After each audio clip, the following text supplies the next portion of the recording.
ஜாமீனில் வெளியே வந்து தலைமறைவாக இருந்த பிரபல ரவுடி சோமுவை சென்னை வியாசர்பாடி அருகே துப்பாக்கி முனையில் போலீசார் கைது செய்தனர்.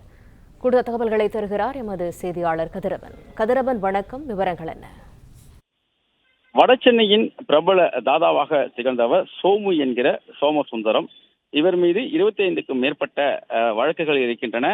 முன்னாள் அதிமுக எம்எல்ஏ ஒருவரை கொலை செய்த வழக்கில் ஆயுள் தண்டனை கைதியான இவர் பரூரில் வந்ததுக்கு பிறகாக தலைமறைவானதாகவும் அவரை 7 ஆண்டுகளுக்கு மேலாக போலீசார் தேடி வந்த நிலையில துப்பாக்கி முனையில வேசார்பாடி போலீசார் தற்போது கைது செய்திருக்கிறார்கள். குறிப்பா பல்வேறு கொலை வழக்குகள் இவர் மீது இருக்கின்றன. இருந்த போதிலும் அதிமுகவின் முன்னாள் எம்எல்ஏ ஒருவரை கொலை செய்த வழக்குல ஆயுள் தண்டனை கைதியாக அவர் சிறையில் இருந்தார்.